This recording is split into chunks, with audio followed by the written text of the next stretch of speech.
your first question was really around how Cambridge Blockchain got started and my personal history in that. So before Cambridge Blockchain, my job before that was with another venture-backed technology company called Ogin. We were backed by Kleiner Perkins and Goldman Sachs, and my role there started off as Chief Financial Officer. I had joined them shortly after business school and helped them to go through several successful rounds of venture financing, raised over $150 million for them in that role. And after 5 years as CFO in 2013, I had the opportunity to take on a new role with the same company, but going over to Europe in Amsterdam to set up our international expansion. And it was there that I really first started getting interested in blockchain technologies, Bitcoin, but the blockchain technology more broadly. And the way that I kind of started doing this was actually an event in London. It was a Harvard event in London, and there was a professor there who was running a think tank focused on the financial services space. And we started talking about Bitcoin. I'd heard about that a little bit, but still it wasn't really out in the press so much. And he was the first one to really describe to me the difference between Bitcoin, the virtual currency, and the underlying blockchain technology. And he described the underlying blockchain technology, in his opinion, as something that could really be extremely transformative in computing. He likened it to other major changes in computing technology, such as going from mainframes to PCs, connecting PCs to the internet, mobile computing, social media. Kind of said that blockchain at least had the potential to have as much impact as any of those transformations. So that was enough for me not to necessarily start Cambridge Blockchain quite yet, but to start paying attention, to start taking more classes in programming, to start understanding cryptography a bit more, going to Bitcoin meetups. And it was actually in Amsterdam at a Bitcoin meetup that I met my first co-founder, Alex Oberhauser, who is our Chief Technology Officer now. Alex was running the blockchain engineering program at the University of Amsterdam, which is one of the first blockchain engineering programs in the world. And he'd been building blockchains from scratch since way back in 2010, so really ancient history in this area. And we would get together, we'd have dinner together every week, and we'd talk about all the different areas where we thought blockchain technology could be applied. And we had a very, very long list, I think 40-something different opportunities that we had mapped out. Everything from certainly virtual currencies, but also other types of payments technologies, securities settlement for stocks and bonds and syndicated loans, maritime trade finance, even things like medical records. So, we started looking into these and saying, okay, what would we need to do to actually build software that would solve real problems in these segments? And as we were going through that, we kept coming across these issues of identity and privacy in any of the application areas. It didn't matter which one it was, they all had these fundamental issues. And the issues really went back to the idea of a Bitcoin type architecture, which identity is really based on anonymity. You're only on something like Bitcoin, you're only identified by this public-private key pair. These cryptographic keys, they don't have any real link to your actual identity or some type of strong validated digital identity. So we knew that was not going to be acceptable to conventional financial institutions that have strong know your customer check requirements and similar types of things. So based on that, but at the same time, we knew that if on a shared blockchain you linked those cryptographic keys to some type of strong digital identity, you then ran into issues of data privacy. Because the essence of blockchain is that you have one common ledger or sort of like a database that is shared between multiple parties in this system. And if you know who is behind the cryptographic keys, you can then figure out who's transacting with whom. You can front run trades, you can figure out positions and volume levels, things like that. So we knew that wasn't going to be acceptable.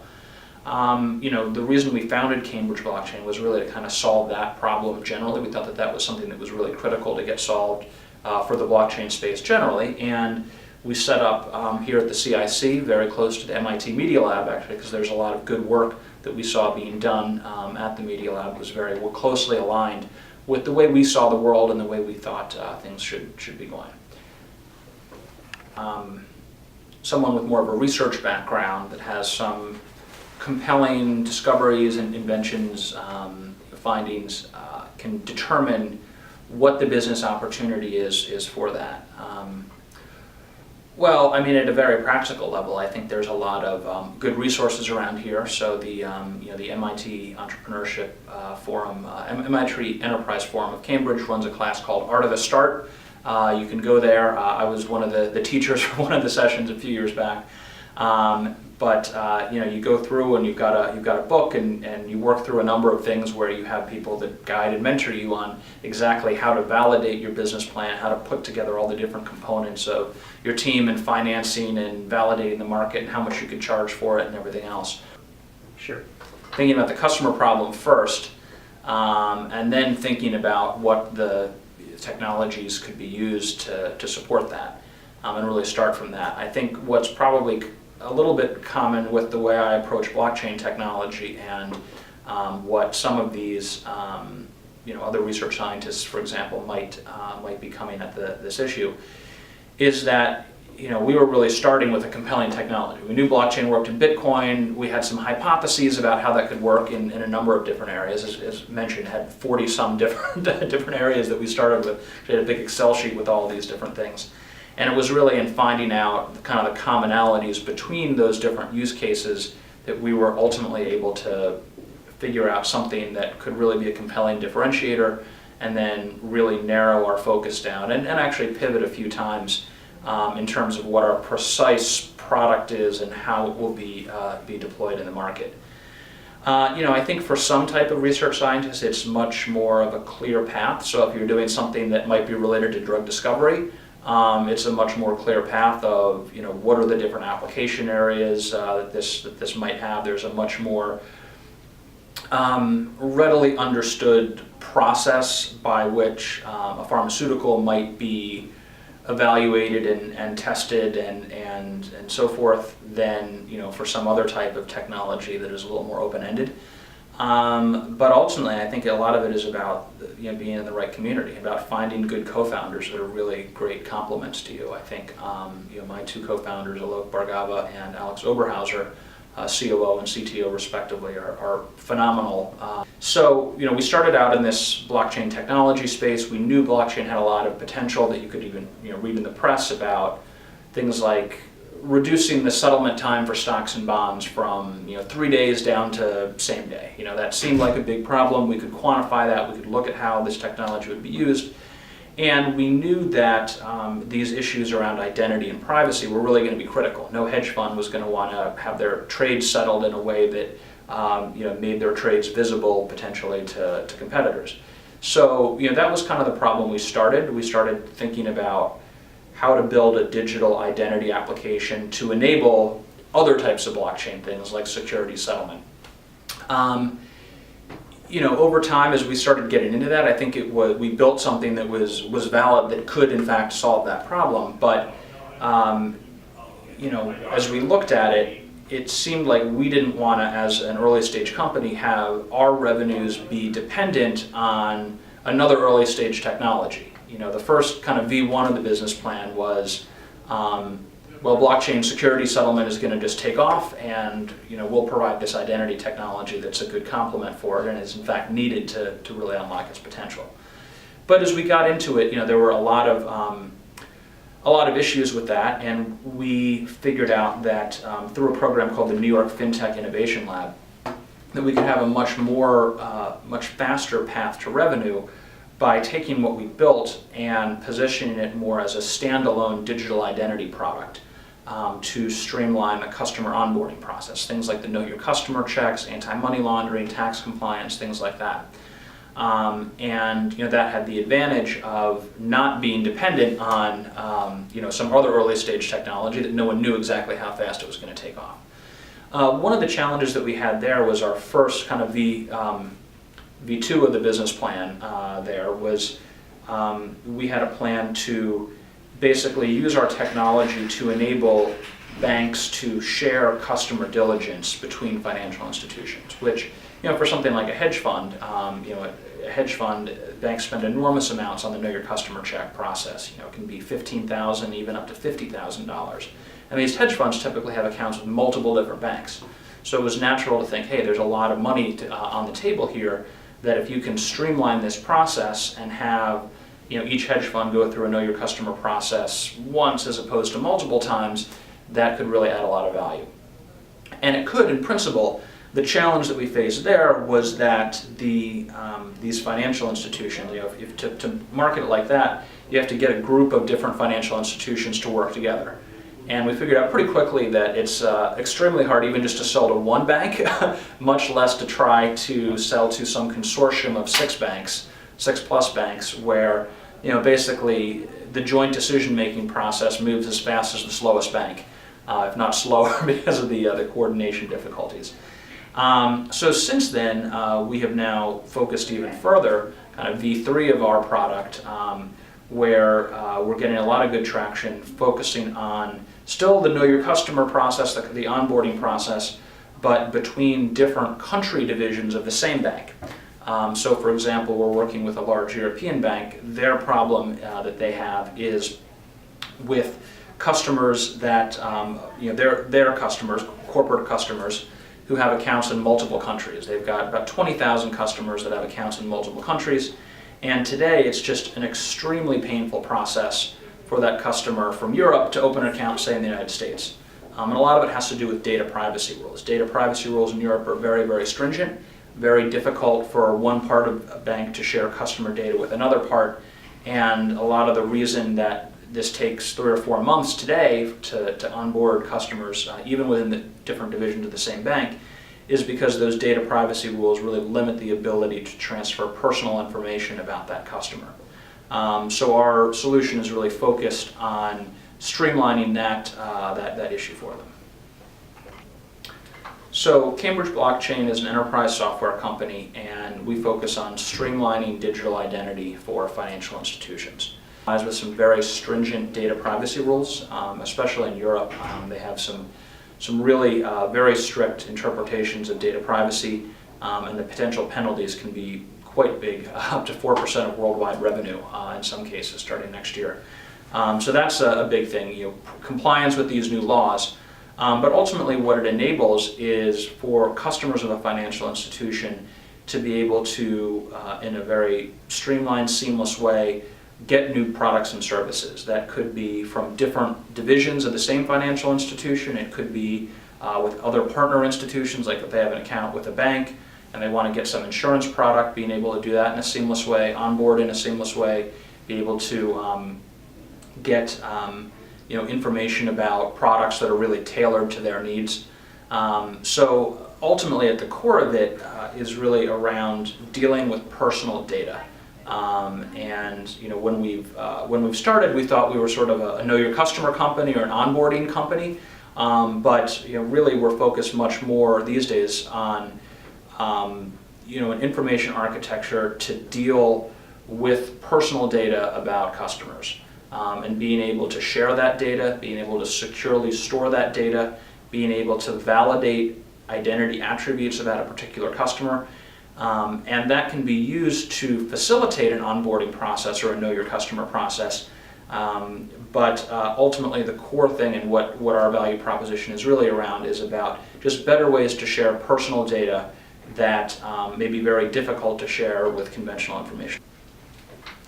So the way that we deliver our product or service is it's basically an enterprise software license, and we have to interact pretty deeply with the customers to really understand their problems and their current workflows. But then we have a software product that we try to have at least 80% of what we're deploying at a customer be common between sets of customers. Right now what we have built is using a blockchain infrastructure that is an open source blockchain. It's enterprise Ethereum. Ethereum is a public blockchain that has open source code available. We take that open source code, we modify it to be deployed in a permissioned way or a private way. So for example, it could be different country divisions of the same financial institution would have this software deployed behind their firewalls, communicating between the European division and the US division, the Latin American divisions, for example. And we take that open source software, which is freely available, modify it, and basically build an identity application using that open source software base. So, yeah. So, we're a software company, so the primary way that we earn our money is through a software license. That there's a few different components of the software. Some of them scale with the number of different bank divisions that are using it. There's one piece that's there, and then another piece, what we call a personal data service, is based on the number of end users that bank is serving. So our pricing formula is based primarily on those two components. There also may be other fees involved for upfront development, piloting the software, and ongoing maintenance.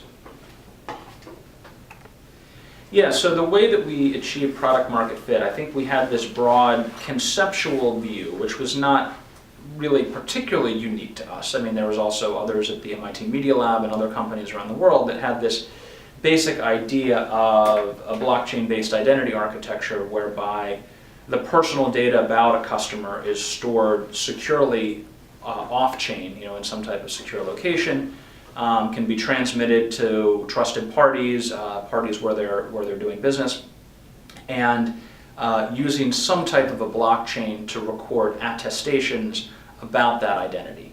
So whether it's a proof that a copy of a utility bill or a passport matches exactly what was checked by a particular division of a bank, or something that was checked by another trusted party, how that can be shared.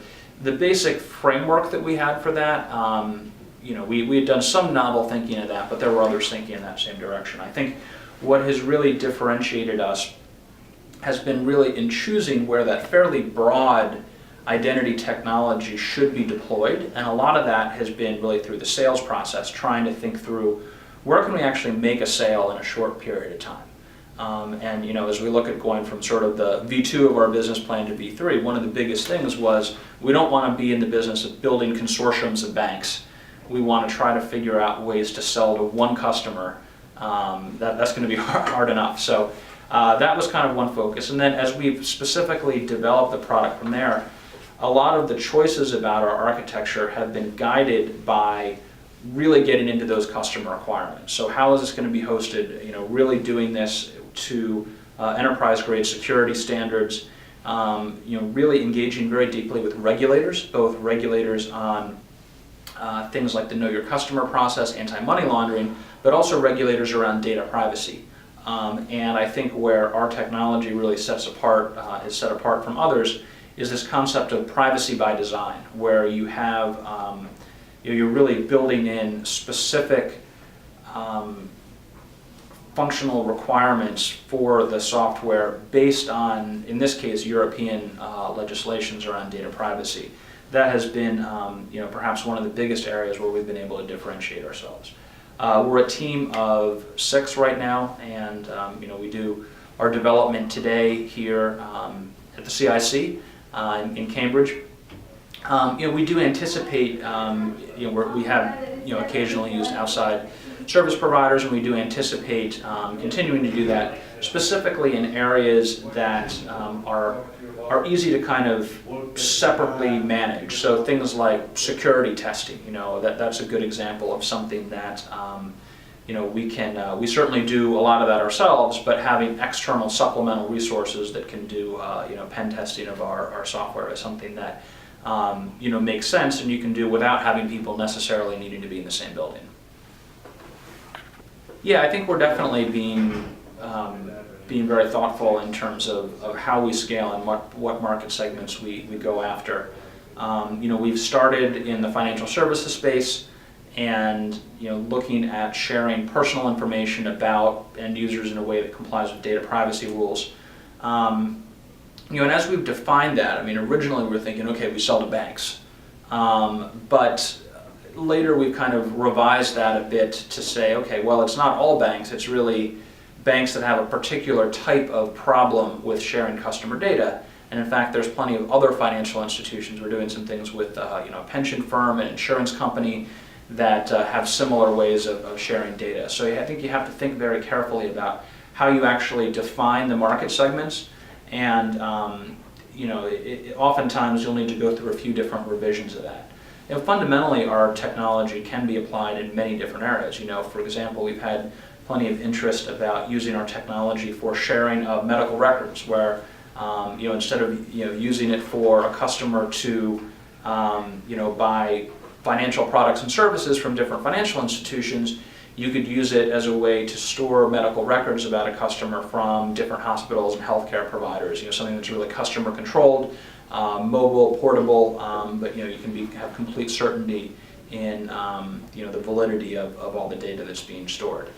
That's something that I think is a little bit far afield. It's something that is difficult for us to grasp, really get that market at the same time that we're dealing with European banks and pension funds. But we are exploring it, and I think that's where it's been great to have some student projects. We have something that has some MBA students from Sloan as well as HBS that are evaluating that market opportunity for us, and I think that's a nice one for them to evaluate, come back with some reports on, and then we can see how best to fit that into our long-term expansion plans. So to take Cambridge blockchain as an example, we're here in Kendall Square, one of the most expensive per square foot areas, one that we have to pay our software engineers a lot more than we would have to pay in India, for example. But there's a reason for that, and we benefit a lot from having the collaboration, from being right around the corner from Google and Amazon and Microsoft, right across the street from the MIT Media Lab. There's a lot of collaboration and innovation that comes out of that. So at least for our type of product, that's really helpful.